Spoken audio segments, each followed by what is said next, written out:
성경 속에서 또는 아니면 성탄절에서 우리가 제일 먼저 크리스마스 성탄절 하면 떠오르는 장소가 어디일까요? 우리가 이제 세상 사람들은 뭐 극장 또는 마트 또는 뭐 콘도 또는 뭐 호텔 이런 게 떠오를 수 있을 거예요. 근데 여러분, 우리 신자들에게 있어서 성탄절 하면 제일 먼저 떠오르는 장소가 어디일까요? 제가 좀 힌트를 드릴게요.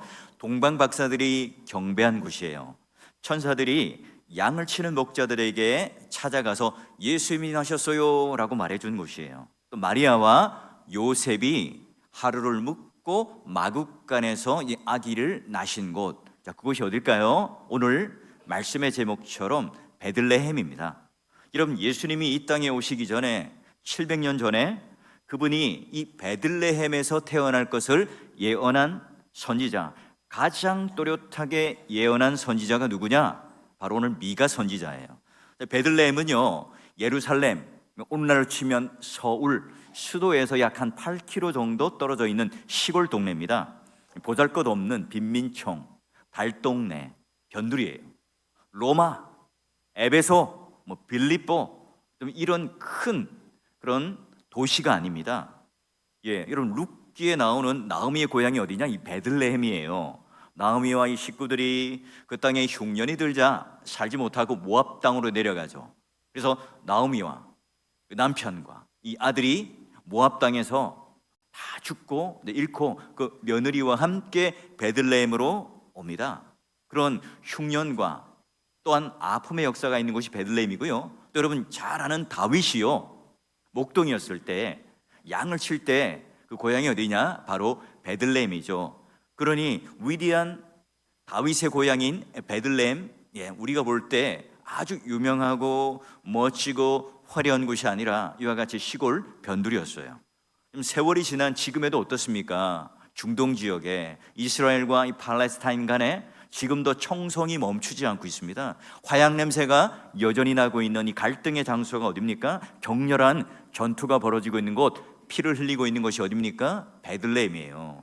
자, 그러면 여러분, 아무리 우리가 서민이라도 가난해도 마굿간에서 여러분 나신 분은 없잖아요. 여러분 모두가 다 산부인과에서 나셨잖아요.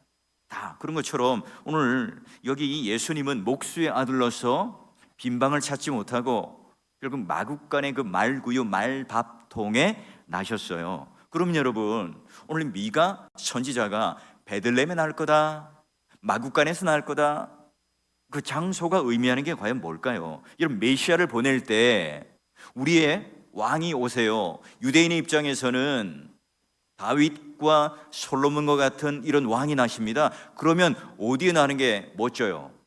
헤롯 대왕 아니면 로마의 황실, 이런 곳에서 여러분 태어나셔서 그런 황제의 후손으로 이어서 온다면 좋잖아요. 아니면 여러분 이 예루살렘 한복판 도시 다운타운가에서 아주 유명한 산부인과 유명한 그런 조산원에서 태어나야 멋있잖아요. 그래야 걸맞잖아요. 그런데 여러분, 예수님께서 이 태어나셨을 때 동방 박사들도 그렇게 생각했거든요. 유대의 왕이 태어나는 곳은 헤롯 대왕이 있는 왕궁인가 보다. 그래서 먼저 헤롯 왕을 찾아갑니다. 우리가 지금 이제 이적과 별을 보고 이에 유대인의 왕이 나신 걸 따라 여기까지 왔는데 유대인의 왕으로 나신 이가 과연 어디 있느냐라고 헤롯에게 묻습니다. 헤롯이 깜짝 놀라죠. 나 말고 진짜 왕이 나타난다고? 당대의 최고 신학자들, 서기관, 율법사, 또 대제사장, 이런 사람들을 다 불러 모아요. 자, 여기에 동방에서 온 이상한 사람들이 있는데 유대인의 진짜 왕이 지금 났다고 하는데 과연 그가 난 게 맞느냐? 어디에서 난 거지? 라고 묻습니다. 그 메시아는 과연 진짜 난 거야? 그 어디야? 장소가? 자, 이때 서기관은요, 미가서 5장 2절 이 말씀을 딱 들이대면서 정확하게 말합니다. 베들레헴입니다. 놀랍게도 여러분, 예수님께서 잉태할 당시 아버지 요셉과 어머니 마리아는 어디에 살았어요? 나사렛에 살았죠. 그런데 왜 가요? 로마의 첫째 황제였던 아우구스투스, 그가 호적을 다 하라 명령을 하잖아요. 그래서 그의 고향이었던 진짜 고향이었던 베들레헴에 뭘 하러 가요? 호적을 하러 가면서 거기서 아기 예수님이 나는 거예요. 자, 그래서 오늘 이 여러분과 우리가 지금 살고 있는 우리 시대 어떻습니까? 우리 또한 마찬가지로 더 크고 더 화려하고 더 영광스럽고 더 힘있고 더 유명한, 여러분 더 부유하고 똑똑한 것, 여러분 이게 오늘 우리의 목표 아니겠어요?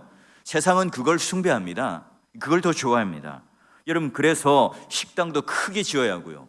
요즘에는 카페도 베이커리 카페라고 해서 아무리 변두리에 있어도 크게 화려하게 지어야 사람들이 많이 몰려오게 되죠. 그래서 여러분 교회도 크게 지어요.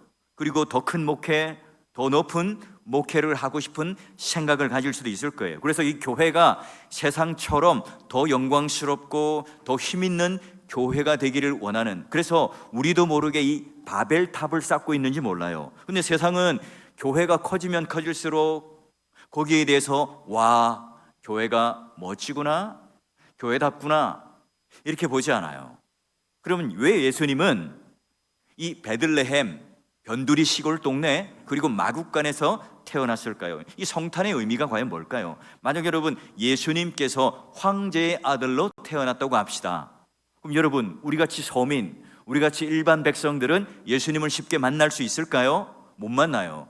여러분 대통령 한번 만나려고 하면 쉽지 않습니다. 그 얼굴 보는 것도 쉽지 않습니다. 한 나라 여러분 실력 있는 왕 주변의 몇 사람들만, 뭐 국무위원들 정도만 만날 수 있겠죠. 여러분 예수님이 아니면 귀족이라고 쳐요. 귀족이라도 천민인 우리들이 예수님을 쉽게 만날 수는 없을 거예요. 찾아갈 수가 없어요. 여러분 한번 생각해 보세요. 우리가 하나님을 떠났죠. 우리가 하나님께 죄를 지음으로 말미암아 우리는 이 범죄, 죄인의 자리로 뚝 하고 떨어졌어요. 여러분 이 죄인이라고 하는 이 자리보다 더 낮은 자리가 있겠습니까? 죄에 빠진 인간이 가장 낮은 자리에 있는 베들레헴과 같은 마국간과 같은 그 자리에 우리가 있죠. 그래요. 죄에 빠진 인간보다 더 비참한 그런 상황이 있겠어요? 하나님을 떠난 우리 인간은요 어디에 있든, 내가 돈을 많이 벌고 이름도 유명하고 잘 나간다 치더라도 우리는 죄인인 이상 우리 모두는 다 여러분 가장 낮은 자리, 베들레헴 마국간과 같은 그 위치에 있는 사람들인 거예요. 그러면 성탄의 기적을 통해서 예수님께서 베들레헴에 나신 이유, 하나님께서 마국간에 예수님께서 나게 하신 이유가 과연 뭘까 하는 겁니다.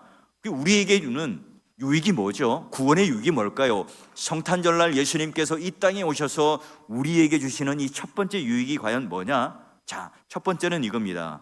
우리는 도저히 하나님을 만날 수 없지만 하나님께서, 즉 예수님은 바로 이 베들레헴이라고 하는 낮은 자리에 오신 거예요. 자, 베들레헴 에브라다야, 너는 유다 족속 중에 작을지라도 이스라엘 다스릴 자가 내게서 내게로 나올 것이라. 그의 근본은 상고의 영원히 있느니라. 알파와 오메가니라. 여러분 빌립보서에서 예수님은요 어떻게 얘기합니까? 오히려 자기를 비워 종의 형체를 가진 사람들과 같이 되었고 사람의 모양으로 나타나셨음에 자기를 낮추시고 죽기까지 복종하셨으니, 여러분 죄 때문에 신음하고 있는 우리들이었어요. 죄의 짐을 짊어지고 살아가는 우리들이었죠. 근데 주님께서 이 낮은 땅에 이 죄의 자리에 있는 우리들을 위해서 오시는 거예요. 우리는 죄 앞에 속수무책이었습니다. 우리는 스스로 이 죄의 무게에 짓눌려서 도저히 하나님을 찾아갈 수 없었지만 나를 위해서 누가요? 하나님께서 그 아드님을 베들레헴으로 마국간으로 오늘 우리들에게 강림하여 오셔서 내주하여 임재하여 오셔서 이 땅 가운데 오신 거죠. 그래요 여러분, 마국간에 오실 이는 바로 예수 그리스도밖에 없습니다. 황제의 아들 오겠습니까? 귀족의 아들 오겠습니까? 아닙니다. 여러분, 모든 만물을 지으신 그 하나님께서 친히 인간의 몸을 입고 베들레헴 마국간에 오심으로 말미암아 오늘 우리 인류의 구원이 시작되는 거죠. 그가 나심을 통하여 그의 고난의 시작을 통하여 십자가를 지는 것 자체가 고난이 아니라 이 땅의 나심 자체부터가 바로 예수님의 고난은 시작이죠. 왜요? 바로 우리 인생을 살아가면서 우리가 어떤 권력을 가지고 있더라도, 자녀들이 많고 내 인생에 기반이 많고 또 내 물질이 넉넉함이 있을지라도 여러분, 그거 잃어버리면 내 주위에 사람이 아무도 없습니다. 그냥 나락으로 떨어지죠. 여러분, 이 땅에 우리는 그렇게 혼자 있을 때, 여러분, 예수님은요, 누구나 어떤 사람이나 할 것 없이 차별 없이 오늘 우리의 곁을 찾아오는 사람이죠. 빈민촌, 달동네, 변두리, 죄인의 자리에 낮아져서 전혀 소망과 희망과 소망이 없는 우리들에게 직접 찾아오셔서 주님께서는 이 세상에 나 같은 사람, 죄의 냄새가 풀풀 나는 나 같은 사람, 마구간과 같이 그 동물의 악취가 풀풀 나는 그 인생 가운데 이 세상에서 버림받고 소외받고 가장 낮은 곳, 절망적인 곳, 소망을 품을 수 없는 곳, 그 베들레헴에 직접 찾아오신 분이 누구세요? 예수님이세요. 그날이 언제입니까? 성탄절입니다. 그래요, 하나님은 가장 낮은 곳에 임하십니다. 우리 인간은 높아지기 위하여 애를 쓰며 노력하지요. 그러나 하나님은 우리 인생의 가장 비참한 그 삶 가운데 그 현장으로 찾아오셔서요, 놀랍게도 하나님은 강한 자가 아니라 약한 자들을 택하십니다. 하나님은 소외된 자들을 찾아오시고, 하나님은 비천한 자를 찾아오시고, 하나님께서는 오늘 우리 인생 가운데 죄로 인하여 전혀 소망이 없는 우리들에게 찾아오셔요. 그래서 하나님께서는 가장 작고 초라한 베들레헴 마구간을 택하셔서 예수를 그곳 가운데 나게 하셔서 어느 누구도 오늘 예수 그리스도와 만날 수 있게 하시고 구원받게 하시고 예수 그리스도로 인하여 소망을 갖게 하시기 위하여 여러분 역사를 완전히 바꿔놓는 그 장소가 어딥니까? 베들레헴이에요. 그것이 바로 마구간이죠. 여러분, 이곳에 주님께서 임하신다면 여러분 삶이 어떠한 비천한 베들레헴과 마구간이라 할지라도 주님께서 임하신다면, 주님을 영접한다면 오늘 우리 가운데 기쁨과 능력이 오늘 우리 가운데 충만히 넘칠 줄 믿습니다. 여러분, 베들레헴의 마구간에 찾아오신 주님, 성탄절의 주인공 되는 그 예수님보다 더 귀한 것이 있겠습니까? 여러분, 우리 찬송가 95장 1절 우리 한번 같이 불러보길 원합니다. 주 예수보다 더 귀한 것은 없네. 이 세상 부귀와 바꿀 수 없네. 영죽은 내 대신 돌아가신 그 놀라운 사랑 잊지 못해. 세상 즐거움 다 버리고 세상 자랑 다 버렸네. 주 예수보다 더 귀한 것은 없네. 예수 밖에는 없네. 아멘.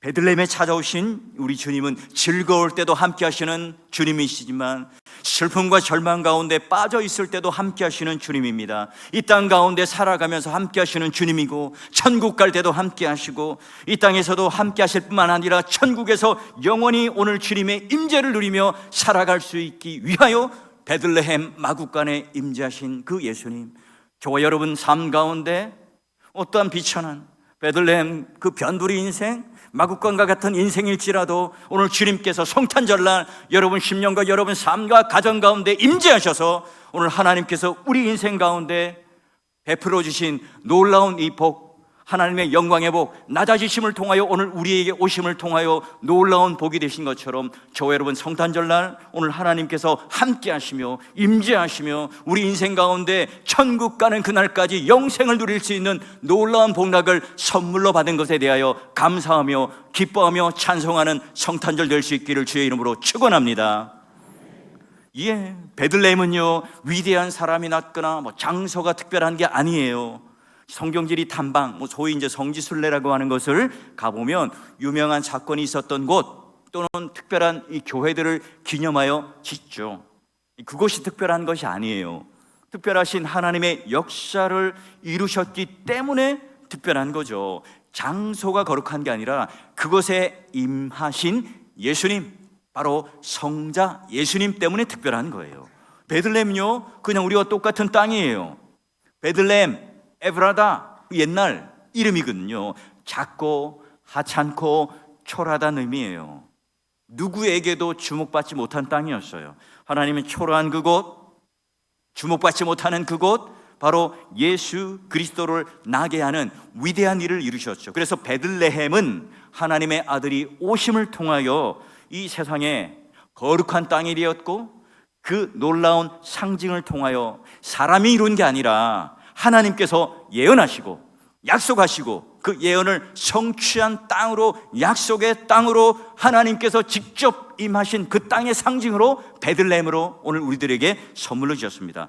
예수님께서 달동네의 베들레헴 가장 천한 자리에 동물의 울음소리가 들리는 그곳에서 인간의 몸을 입고 구원주로 오셨다. 우리 집에 오시다니, 우리 인생에 찾아오시다니, 나와 같은 비천한 인생 가운데 하나님께서 찾아오셔서 나의 구원주가 되셨다니, 여러분 그 감격 때문에 기쁘다 구주 오셨네 만백성 맞으라, 이 찬양을 할 수 있는 거죠. 목청껏 감격하여 찬송을 드릴 수 있습니다. 여러분의 베들레헴은 어디죠? 여러분, 이 베들레헴은 이스라엘 땅만 있는 게 아니에요. 저와 여러분의 가정과 삶의 터전, 우리 모든 인생의 환경이 베들레헴이 될 수 있고 마구간이 될 수 있잖아요. 집안에 먹을 것이 없는 베들레헴이 있고요, 또 부모와 자녀의 관계가 깨어진 베들레헴도 있고요, 또 타향살이를 하는 우리 외국인들, 또 이렇게 낯선 곳에 와서 살아가는 그런 타향살이하는 분들, 그런 베들레헴, 또 소년 소녀 가장 베들레헴도 있고요, 직장을 잃고 시리에 빠진 베들레헴, 또 병마와 싸우고 있는 그런 베들레헴도 있습니다. 특히 여러분, 성탄절이 되면 더 많이 외로워지는 사람들이 많죠. 여유로운 사람들은 빵도 사고 케이크도 사고 서로 선물도 나누고 합니다. 음식도 챙겨 먹습니다. 넉넉하지 못한 사람들은 더 쓸쓸하죠. 제가 지난주 월요일 날 친구 목사님, 이제 아버님이 소천하셔서 장례식장 갔습니다. 그 근처에 이제 성심당이라고 하는 빵집이 있어서요, 한번 먹어볼까 가봤어요. 줄이 엄청 깁니다. 그 빵 하나 먹으려고요, 그 케이크 하나 사려고요. 결국 못 사고 왔죠. 여러분, 여유 있는 사람들은요, 그래 줄을 서서라도 맛집에 가서 먹고 나누는 여유가 있어요. 여러분들 얼마나 우리 주변에는 베들레헴과 마국간과 같은 그 인생을 살아가는 사람들이 많은지 몰라요.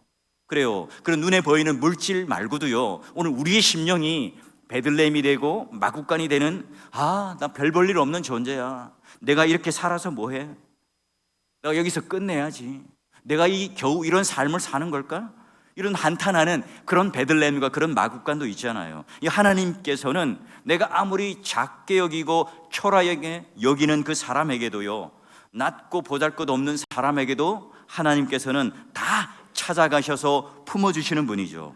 이런 베들레헴과 마국간과 같은 인생이지만 하나님께서 찾아오세요. 나를 만져주세요.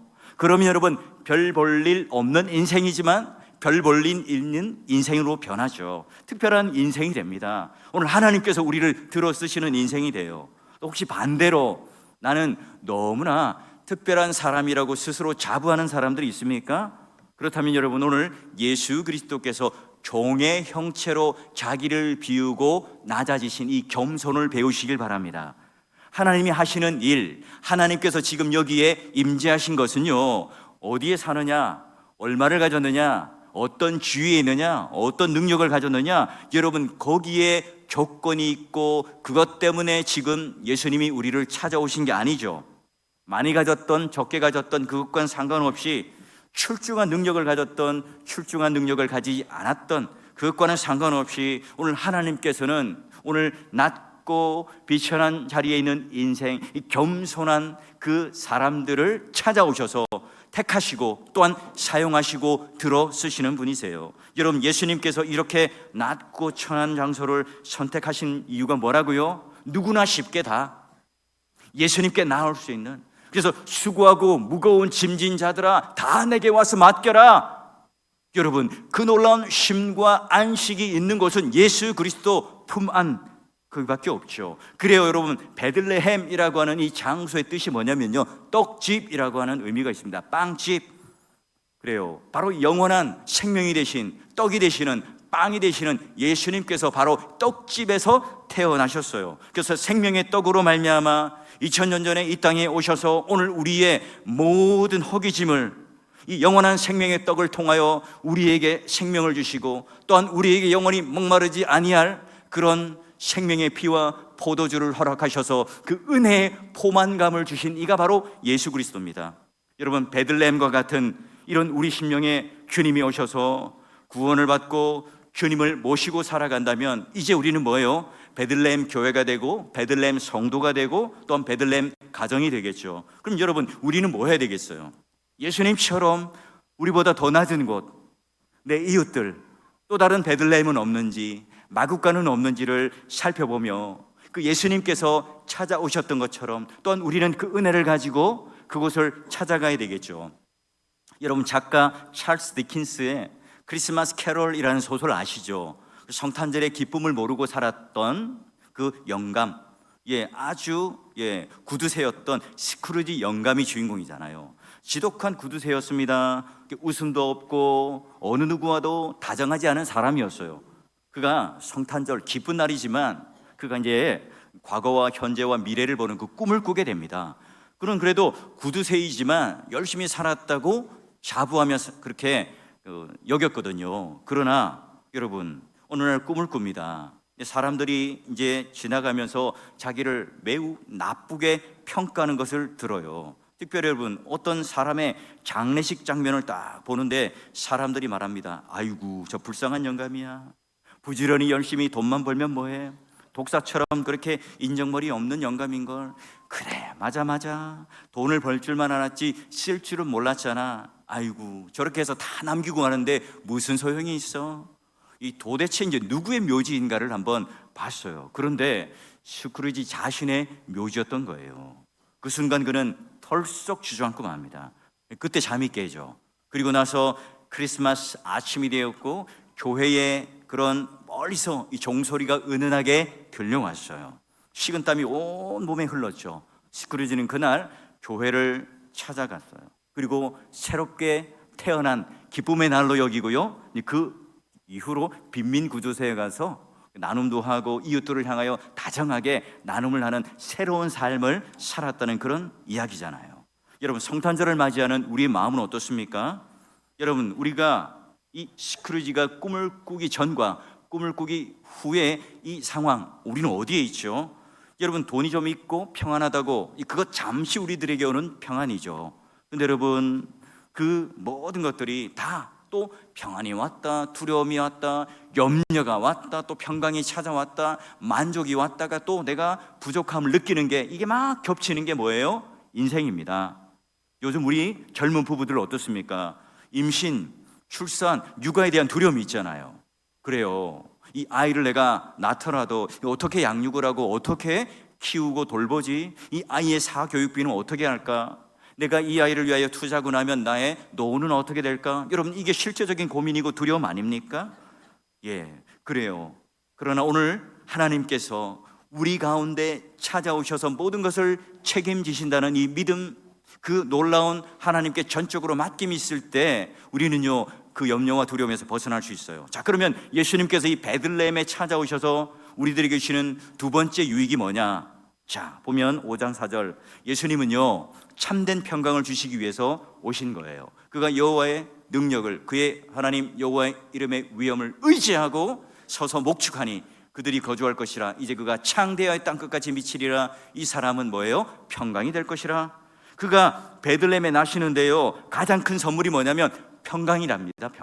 평강이 왕이 되세요. 예수님께서 평강의 왕으로 오셔서 이 세상의 사람들이 주지 못하는 그런 평강과 평안을 주세요. 우리가 웃을 수 있는 것, 예수님의 울음 때문이죠. 우리가 평강을 누릴 수 있는 것, 그분의 고통 때문이잖아요. 여러분, 우리가 예수를 믿고 평강을 누리는 건요, 이 세상에서 내가 평안을 누리는 것과는 차원이 달라요. 그래요. 오늘 예수를 믿고 그분을 아는 사람들은 다른 차원의 평강을 성경에는 어떻게 얘기합니까? 참된 평강을 주러 오신 예수 그리스도께서 주시는 말씀, 요한복음 14장을 보니까 이렇습니다. 평안을 너에게 끼치노니 곧 나의 평안을 너에게 주노라. 내가 너에게 주는 것은 세상이 주는 것과 같이 아니하리라. 너희 마음에 근심하지도 말고 두려워하지 말라. 그래요. 평안은 주님 안에 있을 때 이 세상이 주는 평화와 전혀 다릅니다. 세상은 여전히 소용돌이 칩니다. 비바람이 불어요. 풍랑입니다. 그러나 젖된 아이와 같이 하나님께 절대로 의존할 때 그 은혜의 포만감이 오늘 내 안에 누리는 그런 평안을 선물로 우리는 받죠. 우리는 원래 하나님과 깨어진 관계였고 원수였죠. 우리 사이에 담이 있었어요. 예수님이 그 담을 허물어 주세요. 그리고 우리 인간 사이의 관계에서도 담이 있었지만 그 예수님께서 오늘 우리들에게 그 담을 허물어 주심으로 말미암아 우리 안에 막혀있는 담을 부수고 평안과 평안을 누릴 수 있도록 해주셨잖아요. 로마서 5장 1절을 보니까 이렇게 되어 있습니다. 우리가 의롭다 하심을 받은 이유도 예수 그리스도로 말미암아 받는 하나님과의 화평이 중요하고요. 그뿐만 아니라 우리의 화평을 통해서 중간에 막힌 담을 육체로 허무신 것처럼 우리 모든 사람의 관계 속에서도 그래요. 여러분 혹시 미워하는 사람, 껄끄러운 사람, 불편한 관계에 있는 사람이 있습니까? 같은 교회에 다니지만 멀리 떨어져 앉고 싶은 사람, 그런 사람이 있을 수 있죠. 하나님께서 우리에게 예수 그리스도를 통하여 주신 이 평화, 이 사랑의 관계를 이룬다면 여러분 우리 또한 이웃과의 평화를 이룰 수 있는 놀라운 선물을 받을 수 있습니다. 주님께서 베들레헴 그리고 이 마국간에 나셔서 오늘 우리 이웃들을 향하여 또 다른 베들레헴과 마국간을 섬길 수 있다면 오늘 주님께서 여러분과 함께하는 그리고 평화를 이루는 이웃과 막힌 담을 허무는 성탄절이 될 수 있겠죠. 여러분 베들레헴과 마국간과 같은 초라한 인생으로 여기세요. 세상의 가치와 이 기준으로 볼 때 우리는 남들 앞에 세울 곳이 전혀 없는 이 낮은 자존감 가운데 우리는 살아가고 있습니까? 여러분 헤롯처럼 영아 살해하는 이 죽음의 공포 속에 우리는 살아갑니까? 그 가운데 생명을 뚫고 예수님께서 우리 가정에 임재하시는 것, 내 삶 가운데 찾아오신다는 것을 여러분 믿으신다면 마치 마른 막대기와 같은 우리들을 들어 쓰시는 기적과 전능을 이루시는 그 하나님이 바로 우리의 인생의 주인이라는 사실을 믿을 수 있겠죠. 여러분 혹시 경제적으로 어려움을 겪고 계시는 분들이 있습니까? 병모와 싸우는 그런 베들레헴 가운데 갇혀 계신 분들이 있습니까? 여러분 오늘 이 시간 예수 그리스도께서 이 땅에 나셔서 찾아오신 그 놀라운 임재와 능력을 또한 경험할 수 있길 바랍니다. 어릴 때부터 우리 자녀들 입시 지옥 또 학원 가며 경쟁하는 그런 평강을 잃은 그런 삶을 살아가고 있는 이 언약의 자손들, 우리 주일학교 아이들, 오늘 이 시간 예수 그리스도의 성탄을 통해서 여러분 마음 안에 참된 주인을 모시고 살아가는 평안을 선물로 받기를 원해요. 여러분 위기에 빠진 한국 교회도 이 나라와 이 민족도 여러분 베들레헴에 나신 그 예수를 영접한다면 살 길이 열리겠죠. 하나님 뜻에 순종하고 하나님 손에 들려 쓰여진다면 우리는 그 세상의 어떤 가문보다 믿음의 명문가로 우뚝 설 수 있을 거예요. 오히려 여러분 베들레헴과 마국간과 같은 연약한 나를 통하여 들어서시는 그 놀라운 하나님께서 크게 역사하실 줄 믿고 오늘 거룩한 의의 도구로 우리가 부름받아서 그분 앞에 겸손하게 그분의 능력과 그분의 영광과 그분의 임재에 붙들려 오늘 평강의 왕을 모시며 성탄절날 오늘 나뿐만 아니라 우리 이웃들을 향하여 베들레헴과 마국간을 돌아보며 찾아감으로 말미암아 이 땅의 평강을 선물로 받은 사람, 그리고 이 땅의 평안을 세상이 줄 수 없는 놀라운 평안을 선물로 받은 사람으로서, 신자로서 이 땅에 많은 사람들 앞에 가는 곳곳마다 하나님의 평안을 전하며 하나님의 놀라운 구원의 능력을 전하는 그런 신자로서, 또한 성탄의 놀라운 선물을 받은 자로서 당당하게 살아가는 자로 여러분이 임한 그 땅이 하나님이 임재한 베들레헴, 예수리고 난 마국간이라면요 그 어떤 것도 오늘 이 세상에서 두려울 것이 없고요, 참된 평안이 여러분 마음과 가정 안에 차고 넘치는 복된 신자가 되시기를 성부와 성자와 성령의 이름으로 간절히 축원합니다.